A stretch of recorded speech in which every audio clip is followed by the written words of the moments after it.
The creation of consumers. Perhaps we cling to our affluence, even though it isn't working for us or the planet, because of the very nature of our relationship with money.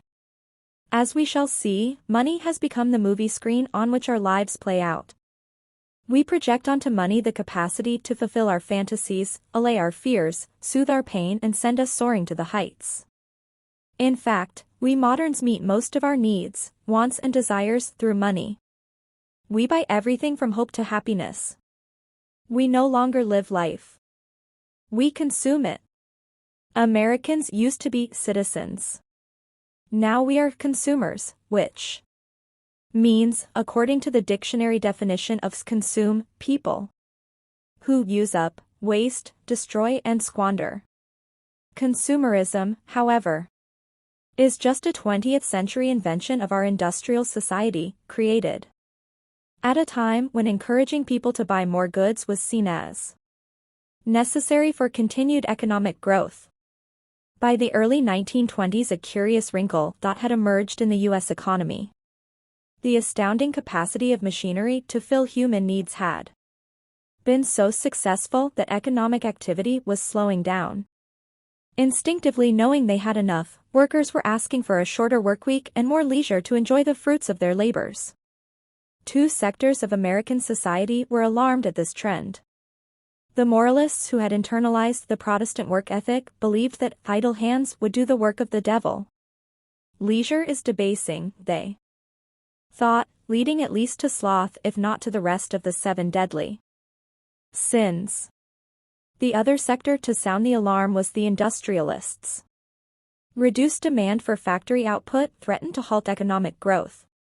Workers did not seem as instinctively eager to buy new goods and services, like cars, chemicals, appliances, and entertainment, as they did the old ones, like food, clothing, and shelter.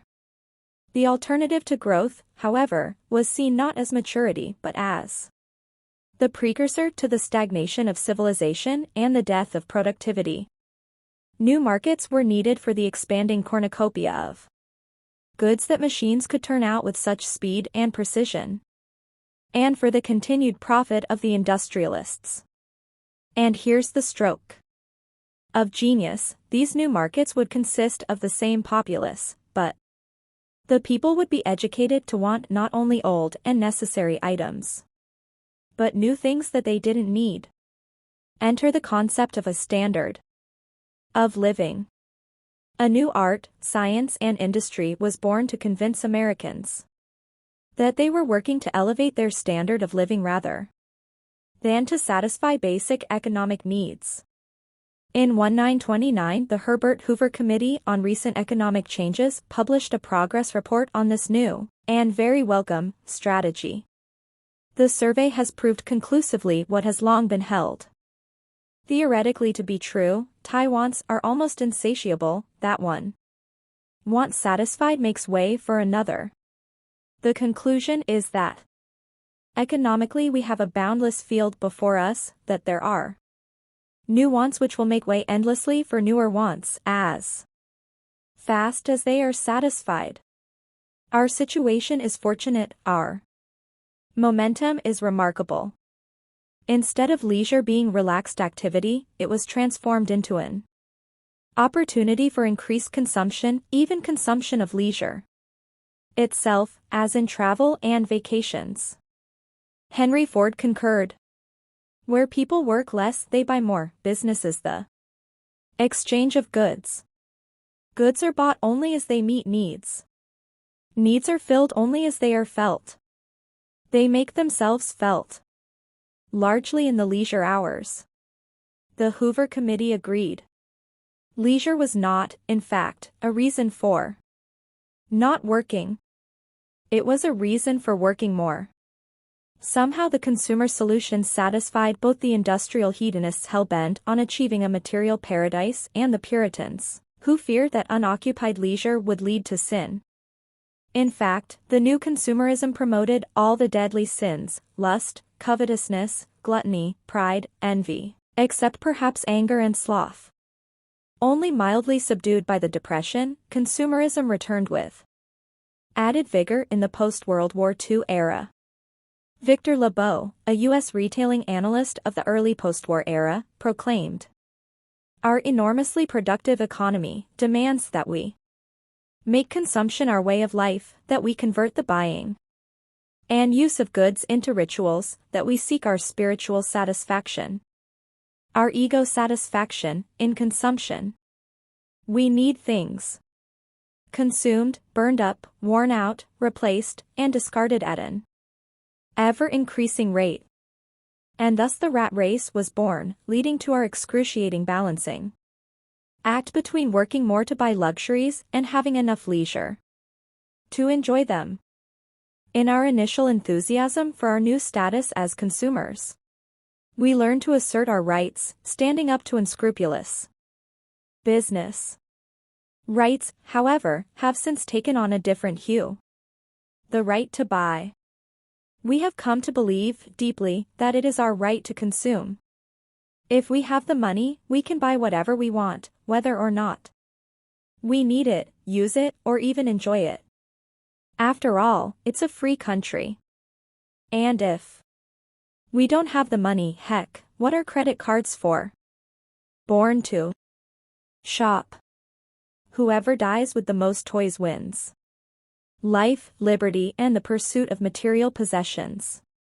Beyond the constitutional rights of free speech, assembly, due process, and so on, there is the right to have anything you want, as long as you are willing to pay for it, or at least promise to pay for it, on time. Environmentalists who question the right to buy a new gas guzzler, or social activists who question the cost to society of one person's owning a 45-room house while others sleep on the street are maligned as interfering with the rights of free individuals. Now, we aren't questioning the right to own private property.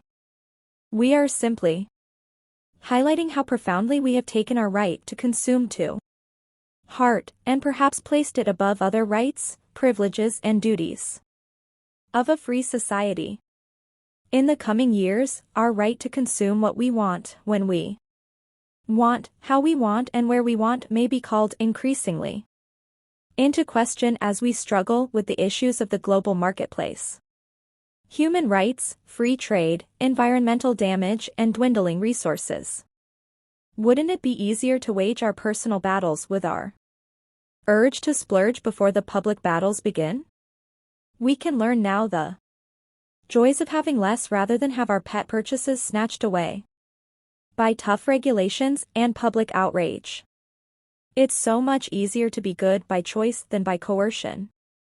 To buy is right. Having challenged and confronted this sacred cow called the right to consume, we can look at another kind of right. We have absorbed the notion that it is right to buy, that consuming is what keeps America strong. Penny pinching by consumers may tarnish economy, a recent newspaper headline admonished. If we don't consume, we're told, masses of people will be thrown out of work.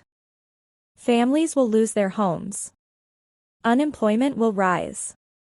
Factories will shut down. Whole towns will lose their economic base. We have to buy widgets to keep America strong. Parry of why our consumers have less money to spend is that saving has clearly become un-American. Even the language of modern economics promotes consumption. What else would we do with disposable income besides dispose of it? We certainly wouldn't want to keep it around where it would just rot. So if consuming is the way to keep the economy strong and savers, are people willing to put their fellow citizens out of work a day at the mall can be considered downright patriotic. The only downside is that our rising expectations have outstripped our incomes, leaving the average consumer patriot increasingly in debt. This puts us in a bind. The only way for us to exercise our economic patriotism is to go deeper into debt.